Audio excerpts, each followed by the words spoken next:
I have a question for you all. At what age did you feel that you knew yourself? At what age did you develop a sense of self, an understanding of who you are in flesh and blood? At what age did you discover your individuality and your role in the society? And how much of that individuality do you think is your own? And how much of it is borrowed, influenced, and structured by the very specific molds that the society creates for us, even before we know it?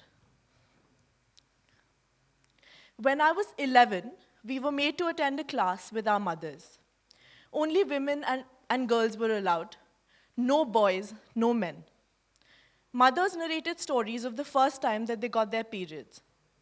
Each narrative carried a unique resonance to the diverse journeys we would all embark upon.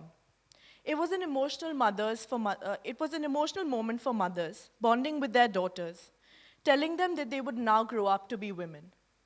It was as if generations of women were whispering through time, passing down the torch of femininity. And through this, the role of a woman in society was predefined for us, almost forced upon us. 13, that's an age when your body is changing forever. It's the onset of puberty. It's a time when you have to reinvent yourself from a girl to a woman. Most of us feel very alone and very unfamiliar doing that. We feel like we don't know or recognize the bodies that we once lived in. It's not just our bodies that are changing, but also our role in the society. It's the way people look at us. We go from being cherished to being desired. At the same age of 13, I was handed down a medical diagnosis that questioned the very core of my role as a woman in the society. I was told that I had PCOS. Though patriarchy affects men and women alike, and there's no doubt about that, the society enforces its ideas on you more if you're a woman. But even more difficult to come to terms with was a medical issue that touches the very fundamentals of who you are told that you should be. To know that something feels wrong within your body, in secret, that you cannot share or talk about to others because anything other than this scripted, predefined way seemed abnormal and therefore taboo. Puberty wasn't something that I easily slipped into. From the moment I got my first period, they were never regular. I had all imaginable symptoms, excessive hair growth, weight gain, you name it. Doctors ran blood tests and decided for me the various markers for the condition that I should be treated. Because there's actually no cure for PCOS, and it's more like a lifestyle symptom. So they were treating me for thyroid, they were treating me for diabetes, they were giving me insulin medicines, and you name it. The medical treatment here, to me, felt like a life sentence. I was told that some of the medications that I was on I could never be off those medications, and others may wean off in time if I was lucky enough. As you would all know, like thyroid is probably a medication that you once start, you need to take for a lifetime. Medical professionals warned me about the consequences, and I decided that I actually didn't want to take any of these medications because once I started taking them, I realized the crippling effect that it was having on my body. It was making me feel very agitated, it was making me feel very nervous, I didn't feel like it was sitting right with my body. So I decided that I didn't want to take any of these medications and I wanted to go my own way and treat my body right. I thought I could do it with the power of exercise and diet and lifestyle changes. And of course, I didn't take that decision just like that. I did a lot of research and I realized it was possible if I tried hard enough. But when I went to my doctors and my parents and told them that I didn't want to take these medications, they warned me of grave consequences. They told me that if I didn't take these medications, things could take a turn for the worse, and the consequences could be really grave. My parents were worried. They were really supportive of me, but they didn't know what the best was. They really wanted the best for me, though. Through experimentation, I slowly understood which food worked for me, the lifestyle changes that I had to make in order to be able to manage my symptoms.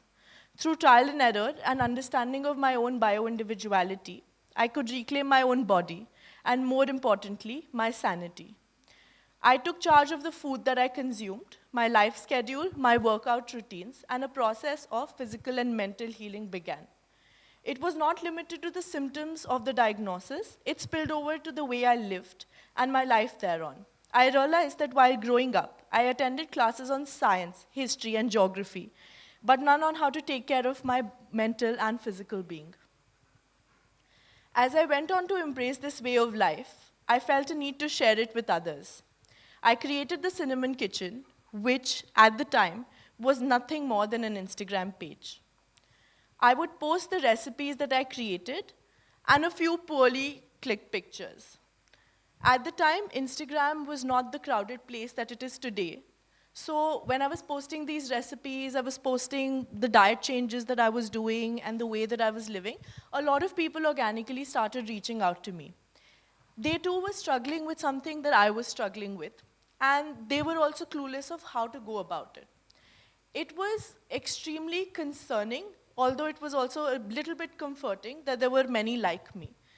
But what was concerning to me majorly was that so many people were suffering with the same thing, but there was so little information available throughout on the process of holistic healing.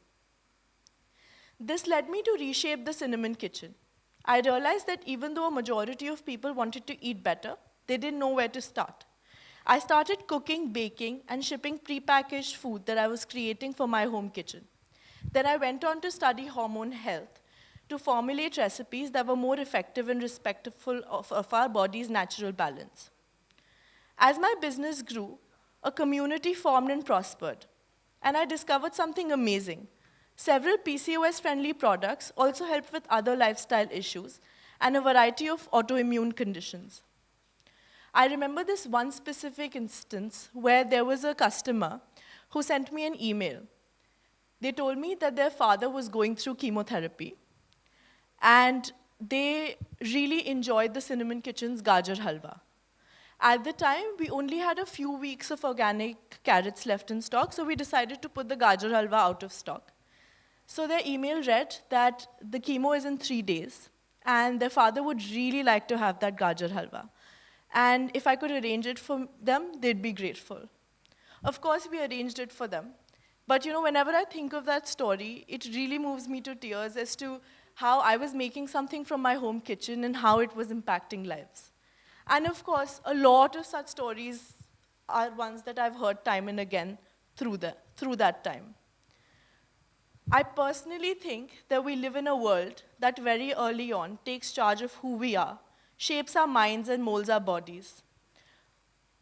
A world of control and norms where everything conspires to make us believe that our choices are, at best, limited, if not non-existent. But nothing could be further from the truth. Very early on, I was forced to take a stand against doctors, against my parents, against common beliefs. I had to do it to save myself. It was scary, but it made me see that behind the screen of societal norms lies a space of freedom and endless possibilities. It might have been one of the reasons why, years later, I left a promising corporate career to start my own company and stand for what I believed in.